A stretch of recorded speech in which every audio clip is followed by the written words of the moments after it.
Arizona का सूखा रेगिस्तान। जब रात घिरती है तो निकल आते हैं शिकारी। धूल में खुदाई करते एक कैमल स्पाइडर को एक पतंगा मिला है। हालांकि इसके विशाल जबड़ों के आरी जैसे चलने की वजह से एक और घात लगाने वाले निशाचर जीव का ध्यान उसकी ओर आकर्षित हुआ है। एक विशाल रोएदार बिच्छू।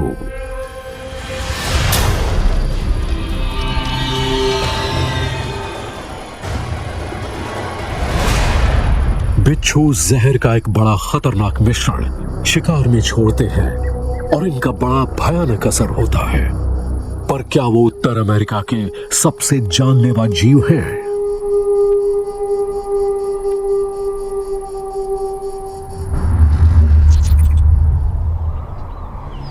धरती के सभी इकोसिस्टम्स एक तरह का मैदान जंग है जहां जानवरों को जिंदा बचे रहने के लिए लड़ना पड़ता है। यह लड़ाई जमीन, परिवार और खाने के लिए होती है। पर ये जानवर इंसानों के लिए कितने खतरनाक हैं? ये कितना नुकसान कर सकते हैं और इनके हमला करने की संभावनाएं कितनी होती हैं? इस काउंटडाउन के लिए हमारे साथ चलिए नॉर्थ अमेरिका के सफर पर।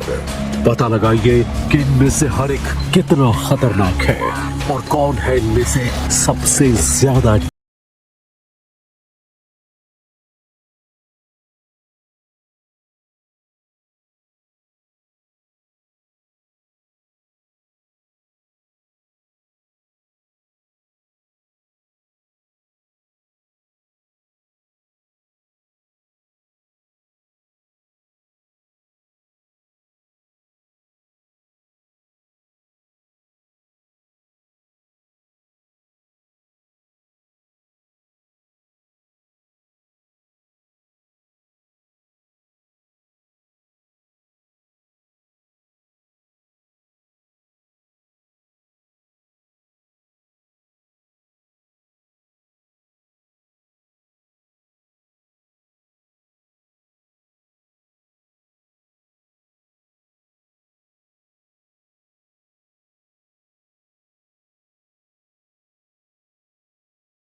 प्रजनन वाले इलाके में नर के एक कुंडे में 40 से 50 मादाएं होती हैं। ये शावक करीब 1 महीने तक अपनी मां का दूध पीते हैं और रोजाना इनका वजन 4.5 किलो तक बढ़ जाता है।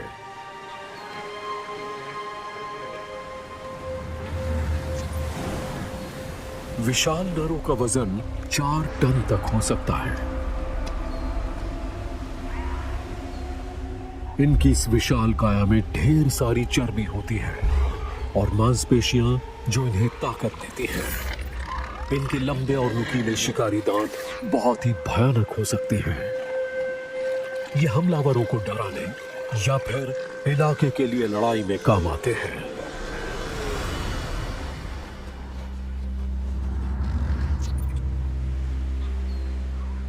एक घुसपैठिया मुखिया नर के हरम में चला आया है। इसे देखकर मुखिया नर ने अपनी सूंड को फुला लिया है। ये युवा नर को दी गई इकलौती चेतावनी है जिस पर इसने ध्यान।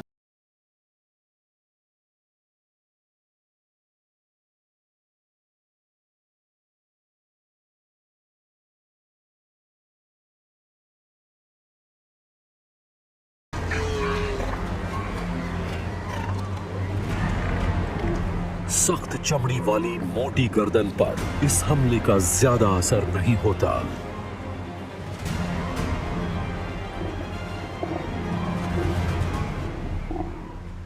घुसपैठिए को खदेड़ दिया गया है।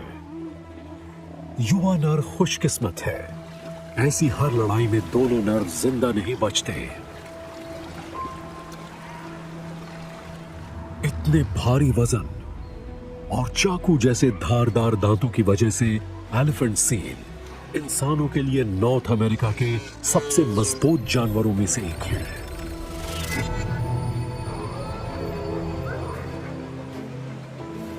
10वें नंबर पर।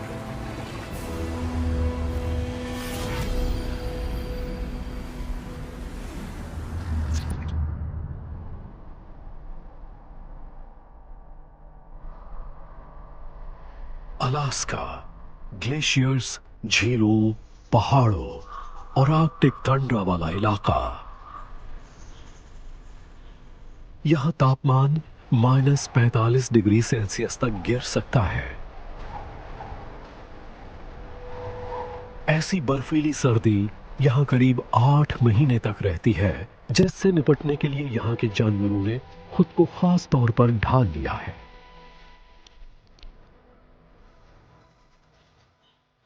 वुल्फ बहुत ही होशियार और सामाजिक होते हैं। ये करीब 15 सदस्यों की पारिवारिक टोली में रहते हैं, जिसका मुखिया एक नर होता है। आमतौर पर नर और मादा की जोड़ी जिंदगी भर कायम रहती है। ये शिकार करने वाली टोली नहीं है, बल्कि एक परिवार है जिसमें गहरा रिश्ता रहता है और जानकारियां पीढ़ी दर पीढ़ी आगे बढ़ती हैं।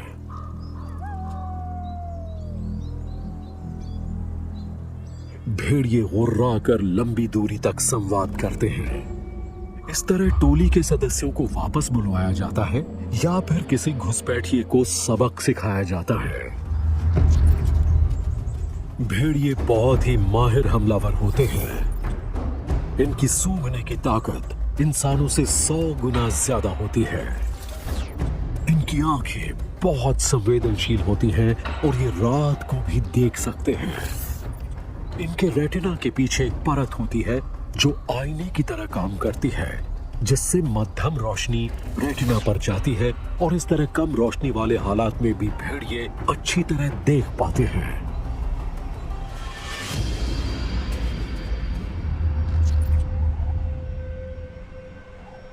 सुबह की रोशनी के साथ ही भेड़िए शिकार पर निकल पड़े हैं। मुखिया सबसे आगे चल रहा है। उसे हवा में गंध मिली है।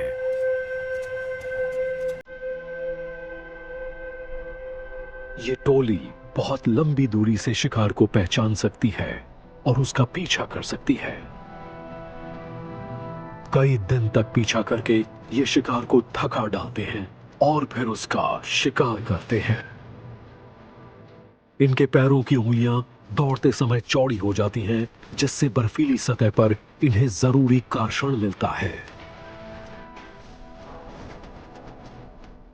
भेड़ियों को वो झुंड नजर आ गया।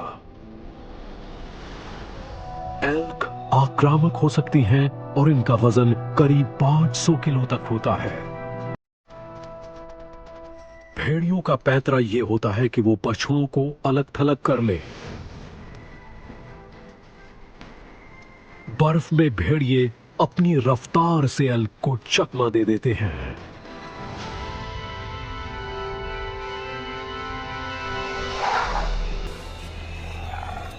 अब पूरा झुंड दावत उड़ा रहा है।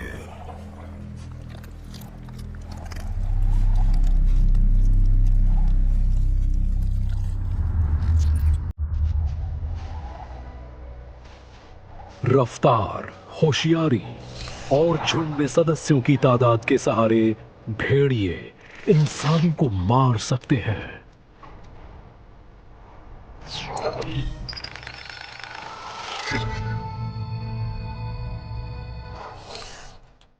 हालांकि भेड़िए लोगों पर तभी हमला करते हैं जब उन्हें खतरा महसूस होता है या वो भूखे मर रहे हों।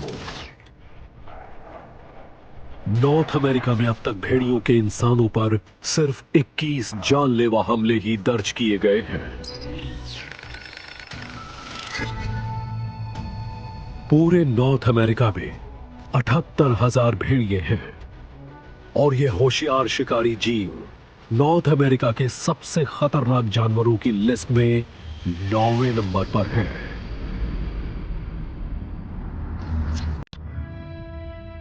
नॉर्थ अमेरिका का सनोरन रेगिस्तान जैविक रूप से सबसे विविधता भरे इलाकों में से एक है। यह करीब 3 लाख वर्ग किलोमीटर के दायरे में फैला है। इसके पहाड़, नदियां और घाटियां अनगिनत अनूठी प्रजातियों का घर है।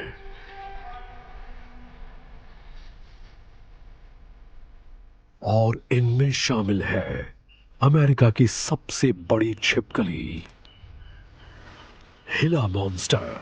दुनिया में छिपकलियों की 2 जहरीली प्रजातियों में से एक है।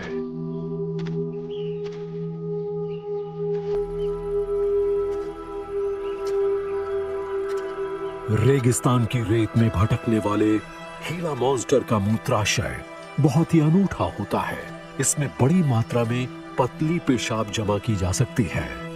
जब रेगिस्तान में कई कई दिनों तक पानी नसीब नहीं होता, तो हीला मॉन्स्टर यहां मौजूद अतिरिक्त पानी को अपने शरीर में घुमाना शुरू कर देता है और पानी की कमी से बच जाता है।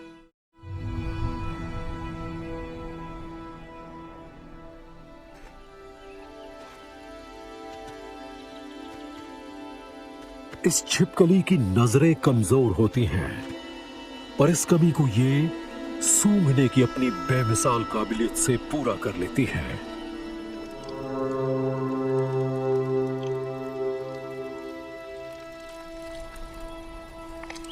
हीला मॉन्स्टर बहुत ज्यादा प्रोटीन वाली खुराक को आसानी से पचा लेता है। इसके बड़े से सिर और मांसल जबड़े की वजह से इसके काटने की ताकत जोरदार होती है।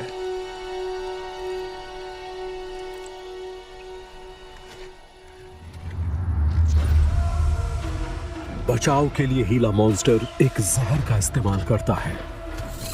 यह जहर इसके निचले जबड़ों के पिछले हिस्से में लार वाली ग्रंथियों में पैदा होता है। हीला मॉन्स्टर सांप की तरह खोखले जहरीले दांतों के जरिए शिकार के बदन में जहर नहीं छोड़ता, बल्कि अपने शिकार को जबड़ों में जकड़ लेता है और चीरा लगा देता है। इस तरह इनके दांतों में से न्यूरोटॉक्सिन निकलकर घाव के अंदर तक फैल जाते हैं। हीला मॉन्स्टर बहुत मौकापरस्त जीव होता है। लाचार स्तनपायी जीव इसके लिए बेहतरीन खाना होता है।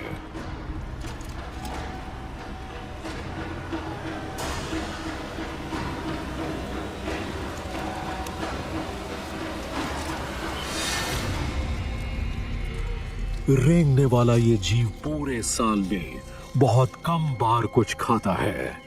ये साल में बस 5 बार खाना खाता है, लेकिन अपनी एक खुराक में ये अपने वजन का 1/3 खाना खा लेता है।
नॉर्थ अमेरिका के बीचों बीच का विशाल इलाका।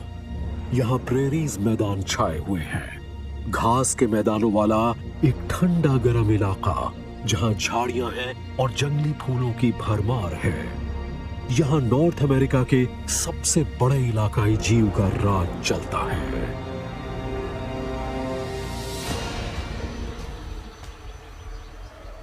यह है अमेरिकन बाइसन या अमेरिकी भैंसा। शुरुआती यात्रियों ने अंदाजा लगाया था कि एक जमाने में इन विशाल मैदानों में करीब 4 करोड़ जंगली भैंसे रहते थे, लेकिन चमड़े और फर के लिए इनका खूब शिकार किया गया और इनकी तादाद लगातार घटती चली गई। आज येलोस्टोन नेशनल पार्क में इनकी तादाद कुछ हजार ही है और ये यहाँ सुरक्षित है। भैंसे विशाल जानवर होते हैं। एक वयस्क नर का वजन करीब 1000 किलो तक हो सकता है।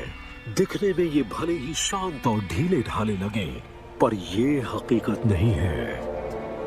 येलोस्टोन नेशनल पार्क में इंसानों पर अगर कोई जानवर सबसे ज्यादा हमला करता है तो वो ये भैंसे ही हैं।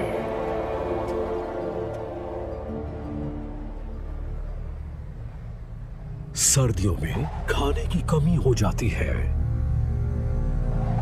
भैंसे की पीठ पर जो विशाल गूमड़ होता है उसमें ताकतवर मांसपेशियां होती हैं ताकि ये शाकाहारी जीव बर्फ को आसानी से हटा सके और नीचे की झाड़ियों को खा सके। हमलावर भी यहां शिकार की तलाश में निकलते हैं। भेड़ियों की एक टोली, वो एक वयस्क भैंसे से पंगा नहीं ले सकते।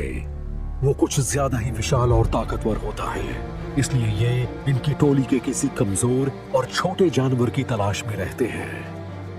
अपने विशाल आकार के बावजूद जंगली भैंसे बहुत ही फुर्तीले होते हैं और पल भर में मुड़ जाते हैं। जंगली भैंसे ने फिलहाल तो हमलावरों को दूर खदेड़ दिया है।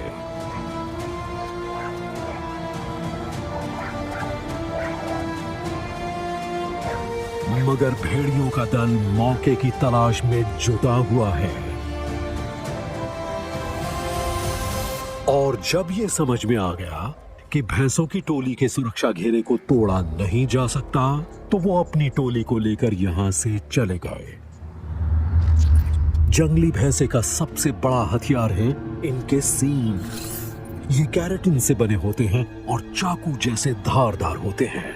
ये किसी को भी गंभीर रूप से घायल कर सकते हैं। मिलन का मौसम करीब आ रहा है और ऐसे में भैंसे अपने सींगों का इस्तेमाल अपना दबदबा कायम करने में करेंगे।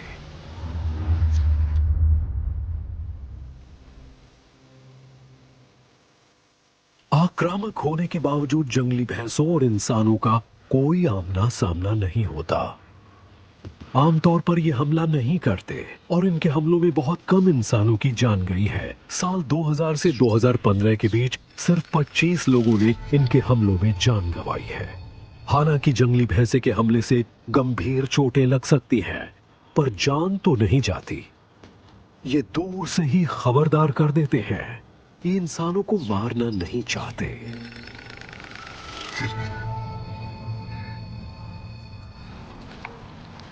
और हमारी आज की लिस्ट में जंगली भैंसे हैं 7वें नंबर पर।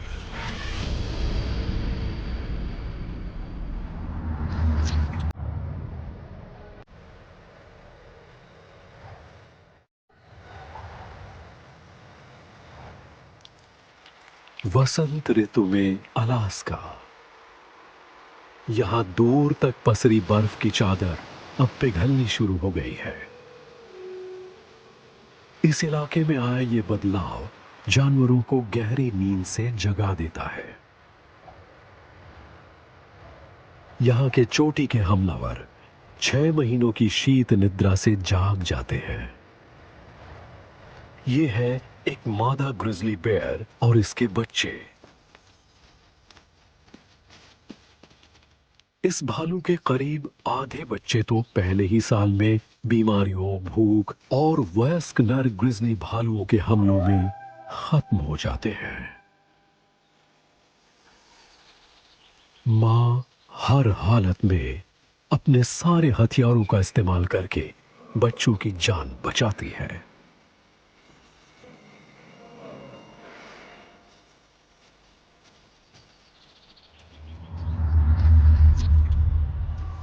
ग्रिजली बेयर्स के पंजों का झपट्टा बहुत ताकतवर होता है।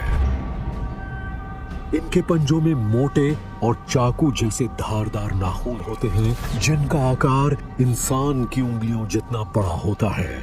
घनी मांसपेशियों वाले इन जानवरों का आकार बहुत ही विशाल होता है।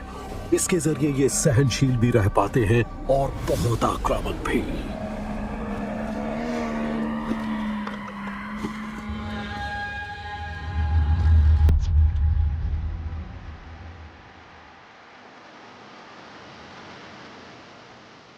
वैसे तो ग्रिजली बेयर अकेले रहना ही पसंद करते हैं।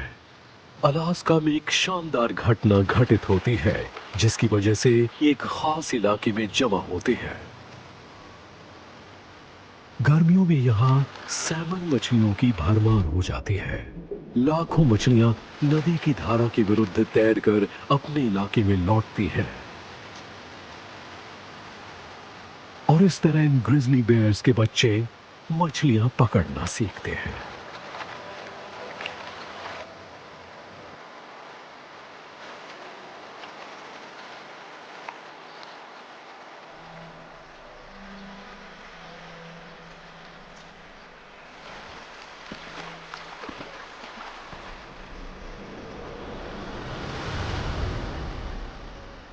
भालुओं को दिन में करीब 25 मछलियां खानी पड़ती है ताकि इनके शरीर में चर्बी जमा हो सके। ये चर्बी अगले साल की सर्दियों में शीत निद्रा में इनके काम आएगी।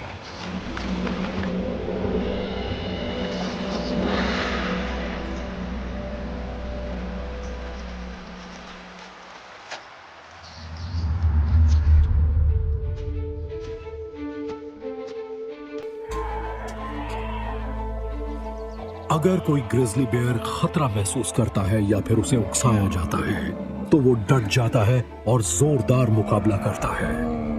इसके पास होती है जोरदार ताकत, रफ्तार और पंजे, और ये इंसानों को बहुत भयानक नुकसान पहुंचा सकते हैं। हर साल नॉर्थ अमेरिका में इंसानों पर ग्रिजली भालुओं के लगभग 12 हमले होते हैं। हर साल करीब 2 लोगों को इनके हमलों में अपनी जान गंवानी पड़ती है। भालुओं के इंसानों पर हमले लगातार बढ़ रहे हैं।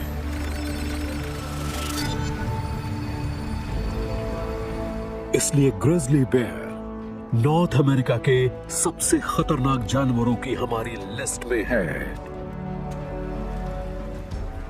6ठे नंबर पर।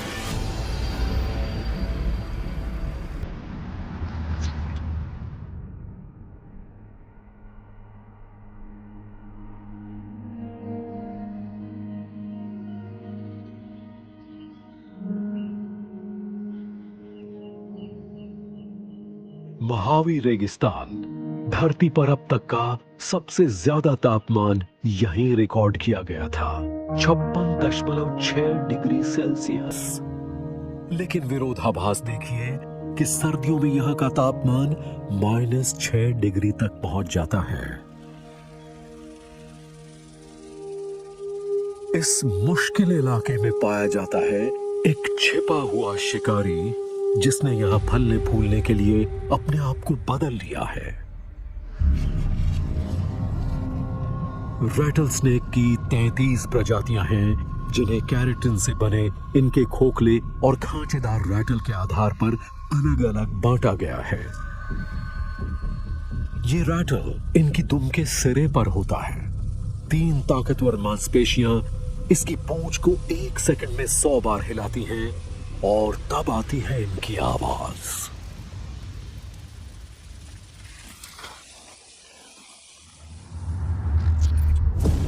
इस सांप का सबसे बड़ा हथियार है इसके विशाल जहरीले दांत। इसके जहरीले दांतों में एक खास तरह का कब्जा या चूल होता है। शिकार को काटने और जहर छोड़ने के लिए ये सीधे सामने की तरफ फैल जाते हैं। रैटल स्नेक के जहर में विषैले पदार्थों का एक पेचीदा मिश्रण होता है। इसके कुछ न्यूरोटॉक्सिन शिकार के नर्वस सिस्टम को नाकाम कर देते हैं। हीमोटॉक्सिन लाल रक्त कोशिकाओं पर हमला करते हैं और उन्हें फाड़ देते हैं। इस तरह खून का थक्का बनना बंद हो जाता है और खून का बहुत जबरदस्त अंदरूनी रिसाव होता है।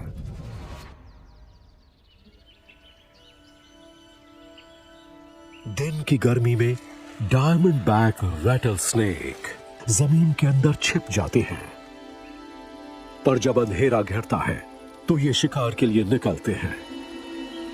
ये अपनी कांटेदार जीभ को लपलपाते हैं और हवा में मौजूद गंध के सूक्ष्म कणों को जमा कर लेते हैं। इसे हवा में कोई सुराग मिला है। एक निशाचर कैंगरू चूहा जो दानों और अनाज की तलाश में निकला है। इस सांप का रैटल इस वक्त शांत है। इस सांप के पास स्टीरियोस्कोपिक हीट विजन होता है, जिसके सहारे रैटलर अंधेरे में भी बड़ी बारीकी से हमला कर पाता है।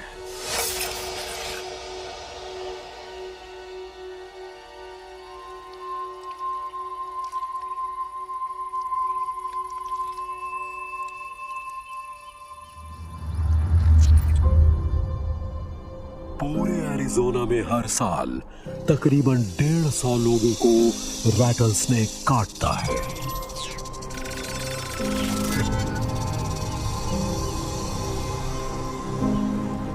हालांकि इनका एंटीवेनम बड़े पैमाने पर उपलब्ध है और इनके काटने पर शायद ही कभी किसी इंसान की मौत हुई हो। अमेरिका में हर साल 8,000 लोगों को जहरीले सांप काटते हैं। इनमें से 10-15 लोगों की ही जान जाती है।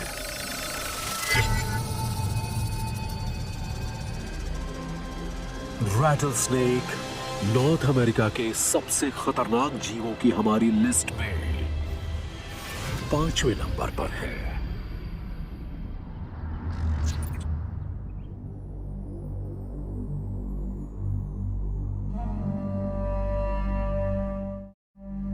एवरग्लेड्स नॉर्थ अमेरिका का सबसे बड़ा सब ट्रॉपिकल जंगल।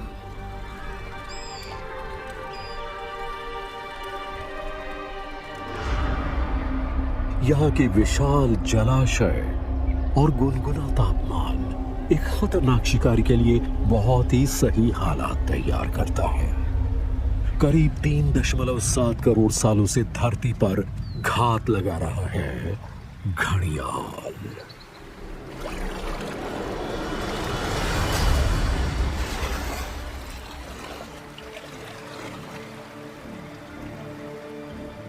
नर घड़ियाल अकेले रहने वाले रेंगने वाले जीव होते हैं। चाहे मिलन के लिए मुकाबला हो या फिर इलाके के लिए लड़ाई, नर घड़ियालों की जोरदार लड़ाई अक्सर ही छिड़ जाती है।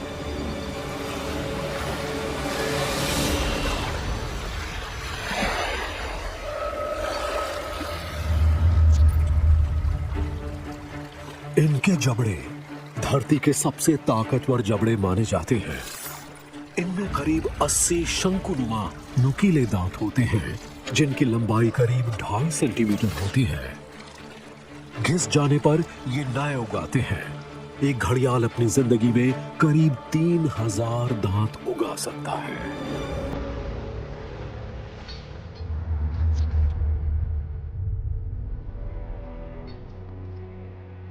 इस गंदले पानी में घात लगाने वाला एक हमलावर इंतजार कर रहा है। नॉर्थ अमेरिका का सबसे बड़ा मीठे पानी का टर्टल, एलिगेटर स्नैपिंग टर्टल। इसकी जीभ एक कीड़े जैसी दिखती है, जिससे ये शिकार को अपने करीब तक लाता है।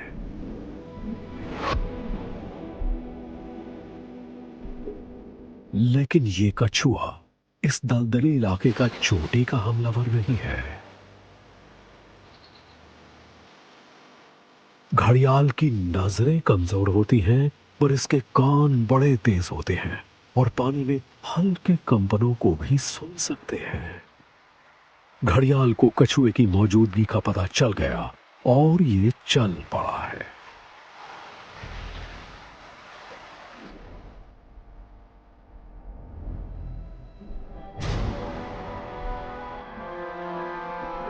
ये सुस्त कछुआ 16 किलोमीटर प्रति घंटे की रफ्तार से चल सकता है।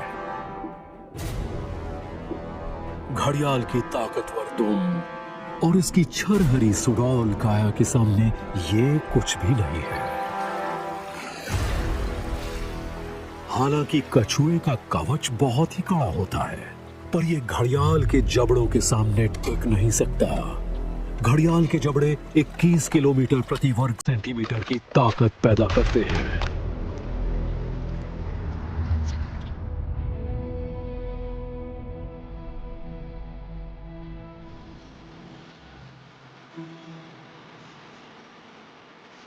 घड़ियाल खतरा महसूस होने पर हमला करते हैं। मादाएं अपने बच्चों की डट कर हिफाजत करती हैं। खतरा देखते ही वो हमला कर देती हैं। अपने ताकतवर जबड़ों और विशाल दांतों की वजह से घड़ियाल में गंभीर चोटें लगाने यहां तक कि जान लेने की काबिलियत भी होती है। हर साल करीब 7,000 घड़ियालों को इंसानी बस्तियों के करीब जाने की वजह से हटाया जाता है। फ्लोरिडा में घड़ियाल के हर साल करीब 3 बड़े हमले होते हैं और इंसानों से इनका आमना सामना अब बढ़ता चला जा रहा है। अमेरिका के ये भयानक मगरमच्छ यहाँ के सबसे खतरनाक जीवों की हमारी लिस्ट में चौथे नंबर पर है।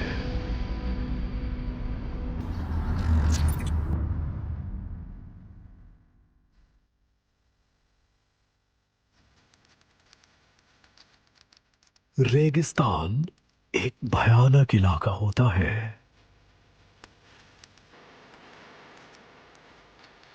यहां पर खाने का कोई भी मौका हाथ से नहीं जाने देना चाहिए।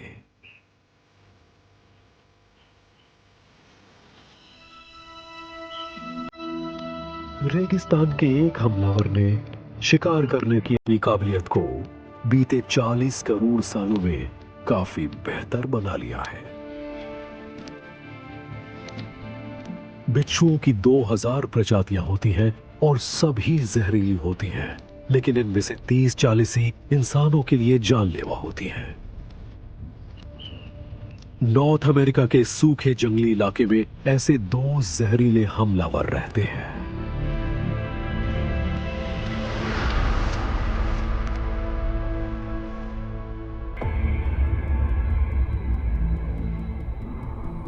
रेगिस्तान में रात में ठंडक पड़ रही है और एक हेयरी स्कॉर्पियन शिकार पर निकल आया है। इसका नाम इसकी दुम और पैरों पर मौजूद भूरे बालों की वजह से रखा गया है। ये बाल जमीन में होने वाले मामूली कंपनों को भी पहचान सकते हैं। इस बिच्छू के इन संवेदी बालों ने एक संभावित शिकार का सुराग लगा लिया है। यह है कैमल स्पाइडर। ये एक पतंगे को खा रही है और इसके जबड़ों के कंपनों ने इसका ठीक ठीक सुराग बिच्छू तक पहुंचा दिया है। इन बिच्छुओं की आंखें जीव जगत में रोशनी को लेकर सबसे ज्यादा संवेदनशील होती हैं। ये तारों की रोशनी के सहारे चलते हैं।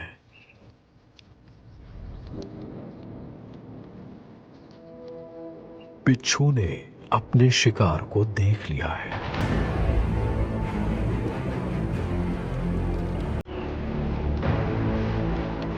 पर कैमल स्पाइडर ने एक गलती कर दी।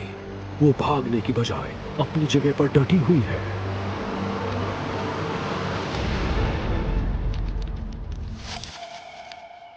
और जल्दी ही बिच्छू के जहर ने इसे लकवा मार दिया।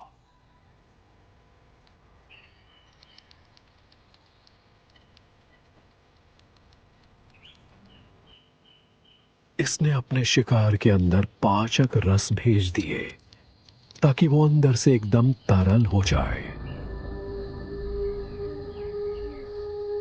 ये giant hairy scorpion north America का सबसे बड़ा बिच्छू है, पर एरिज़ोना बॉग स्कॉर्पियन यहाँ का सबसे ज्यादा जहरीला बिच्छू है।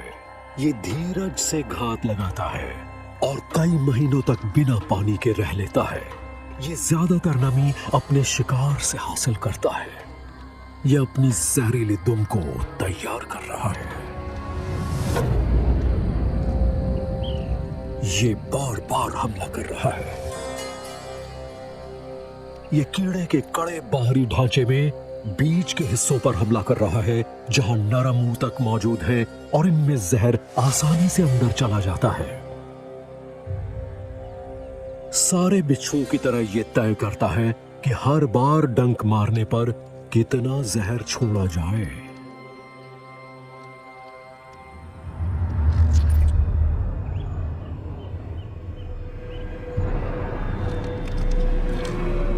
अगर कोई एरिज़ोना बॉग स्कॉर्पियन किसी इंसान को काट लेता है तो जानलेवा जहर हमारे लिम्फेटिक सिस्टम यानी लसीका तंत्र में प्रवेश कर जाते हैं, जिनसे मांसपेशियों में ऐंठन पैदा होती है, दौरे पड़ते हैं और श्वसन प्रणाली या दिल काम करना बंद कर देता है।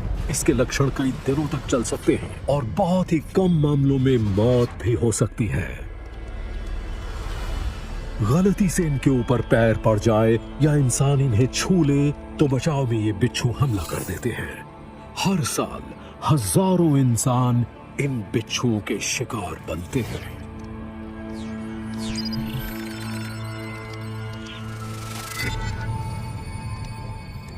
हालांकि इनका जहर बहुत ही कम मामलों में जानलेवा साबित होता है। बाघ स्कॉर्पियन के काटने से एरिजोना राज्य में 1968 के बाद सिर्फ 2 लोगों की ही मौतें हुई हैं। इसका एंटी वेनम मौजूद है, जिससे लोगों की जान जाने का खतरा कम हो गया है।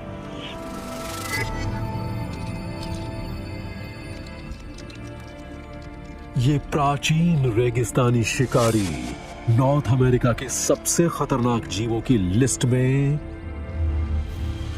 तीसरे नंबर पर है।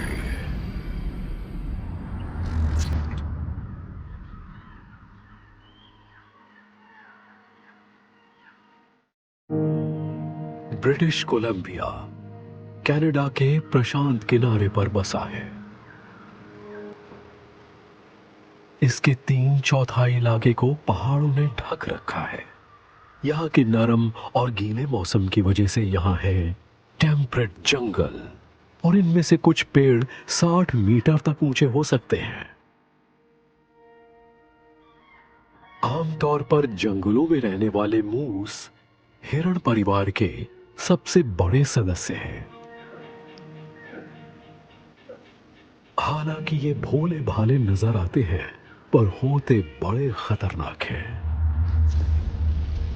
मूस की जो सबसे बड़ी खासियत है वही इसका सबसे बड़ा हथियार भी है। इसके सींग जो इसकी खोपड़ी का ही विस्तार है। ये ज्यादातर कैल्शियम से बने होते हैं। विशाल मूस के सपाट और फावड़े जैसे सींग होते हैं। ये करीब 1.5 मीटर चौड़े होते हैं। हर साल ये हिरण अपने सींग छोड़ देते हैं ताकि इनकी जगह नए सींग आ जाएं। पतझड़ का मौसम ये मूस के लिए मिलन का वक्त है, ताकि बछड़े वसंत में पैदा हो और खिली खिली हरियाली का पूरा फायदा उठा सके। जब कोई मादा मिलन के लिए तैयार होती है तो वो एक खास तरह की आवाज करना शुरू कर देती है ताकि नर उसके पास आने लगे। मादा मिलन के लिए अपने साथी का चुनाव करती है।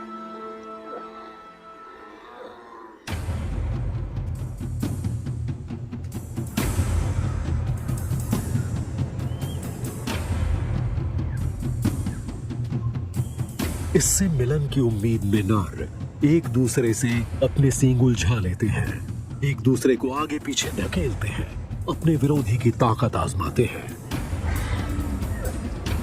इनके माथे की चमड़ी बहुत मोटी होती है और सींगों के हमले भी उसका कुछ नहीं बिगाड़ पाते। ये नर अपने विरोधी को खदेड़ने में कामयाब हो गया।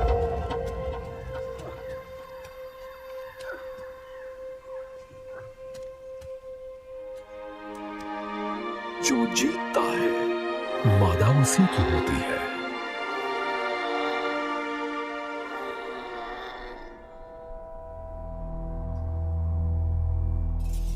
इंसानों और मूस का ज्यादातर आमना सामना हाईवे पर होता है। अलास्का की सड़कों पर इनकी मौजूदगी से हर साल 800 हादसे होते हैं।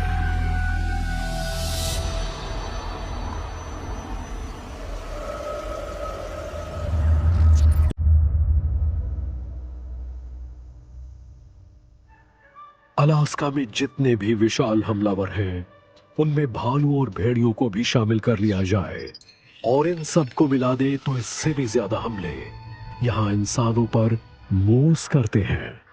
इस तरह मूस इंसानों के लिए एक बड़ा खतरा है, क्योंकि इनकी तादाद यहाँ बहुत ज्यादा है। अलास्का में इनकी तादाद भालुओं से 3 गुना ज्यादा है। यहाँ हर साल 3 से 5 लोग इनके हमले में घायल होते हैं।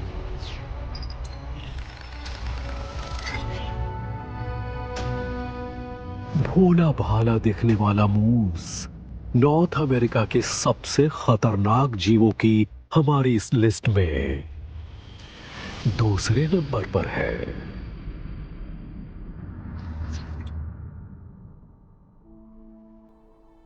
नॉर्थ अमेरिका के चरागाहों, दलदलों और जंगलों की सेहत यहाँ के एक जीव पर निर्भर करती है। ये हमारे खाने का भी आधार है और बीमारियों से हमारी लड़ाई में भी बहुत जरूरी मददगार है। ये है मामूली सी नजर आने वाली मधुमक्खियां। पूरी दुनिया में इनकी 20,000 प्रजातियां मौजूद हैं और पूरे नॉर्थ अमेरिका में इनकी 4,000 से ज्यादा प्रजातियां पाई जाती हैं। पर मधुमक्खी की एक नई प्रजाति ने आजकल नॉर्थ अमेरिका पर हमला कर दिया है और ये एक भयानक कातिल बन गई है। इसने करीब 1,000 लोगों की जान ले ली है। ये है अफ्रीकनाइज्ड या किलर बी। सबसे पहले ब्राजील में सन 1957 में इनकी ब्रीडिंग की गई थी। ये हाइब्रिड प्रजाति इस उम्मीद में तैयार की गई थी कि ज्यादा से ज्यादा शहद मिल सके। गलती से ये जंगल में छूट गई। इसके बाद ये हाइब्रिड प्रजाति उत्तर की ओर फैलने लगी और यूनाइटेड स्टेट्स के दक्षिणी राज्यों तक पहुंच गई। ये बहुत ही आक्रामक होती है और खतरा भांपते ही एक झुंड बनाकर हमला कर देती है। ये अपने शिकार पर सैकड़ों बार डंक गड़ाती है।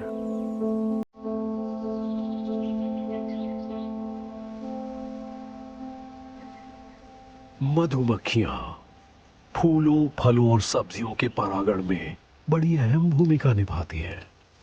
मजदूर मधुमक्खियां पराग जमा करती हैं और छत्ते में लौटती हैं। इस पराग में मधुमक्खी के पेट में मौजूद एंजाइम और प्रोटीन मिल जाते हैं। इस तरह शहद तैयार हो जाता है। ये शहद मधुमक्खी के मोमिया छत्ते में जमा कर दिया जाता है ताकि इन्हें लार्वा खा सके और सर्दियों में ये छत्ता कायम रह सके।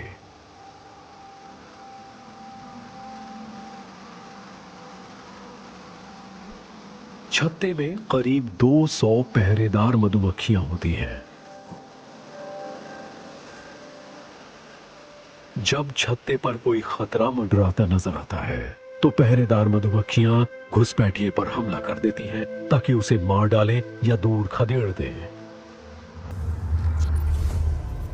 किलर बी के बचाव की रणनीति और भी ज्यादा नाटकीय होती है।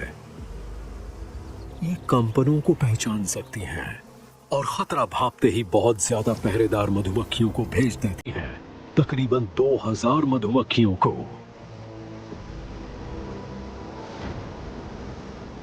खतरे को भांपते ही पहरेदार मधुमक्खियां केले की गंध वाले फेरोमोन छोड़ती हैं ताकि बाकी बस्ती को भी हमले का संकेत मिल जाए। हर बार डंक मारने से और भी ज्यादा फेरोमोन निकलता है।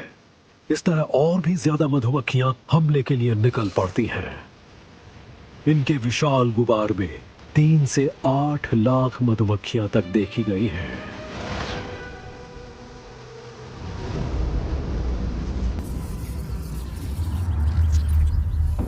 बहुत सारे लोगों को मधुमक्खियों के डंक से एलर्जी होती है, जिससे उन्हें एनाफिलैक्टिक शॉक लग जाता है। इससे इम्यून सिस्टम केमिकल्स का एक जोरदार बहाव छोड़ता है, जिससे खून का दबाव कम हो जाता है, सांस की नली सिकुड़ जाती है और दम घुटने लगता है। अगर इस घटते ब्लड प्रेशर को जल्दी से बढ़ाया नहीं गया तो इस झटके से मरीज की मौत तक हो सकती है। आजकल किलर बी की बस्तियां लगातार बढ़ती चली जा रही हैं। ऐसे में हमले की संभावनाएं भी बढ़ रही हैं। ये शहरी इलाकों में छत्ते बना रही हैं। ऐसे में मधुमक्खी और इंसानों के बीच टकराव का खतरा लगातार बढ़ रहा है। अमेरिका में करीब 20 लाख लोगों को मधुमक्खी के डंक से एलर्जी है और जब से यहाँ किलर बी का प्रकोप देखा गया है तब से 1000 लोगों की मौत हो चुकी है। हालांकि कई बार मधुमक्खी के काटने से दिल का दौरा, सनस्ट्रोक और कई दूसरी समस्याएं भी पैदा हो जाती हैं। अभी तक हम किलर बी के कहर का पूरा असर नहीं जान पाए हैं, पर नॉर्थ अमेरिका के सबसे खतरनाक जीवों की इस लिस्ट में इन मधुमक्खियों की टोली ने पहला स्थान हासिल किया है।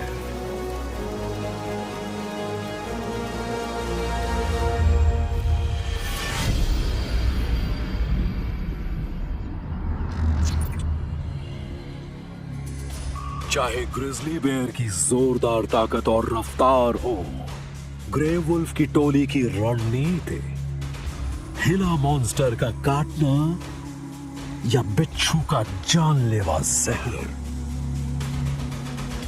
पूरे नॉर्थ अमेरिका के विविध रंगी इलाके में जो जैविक हथियार पाए जाते हैं, वो किलर बी के सामूहिक हमले के सामने कुछ भी नहीं है।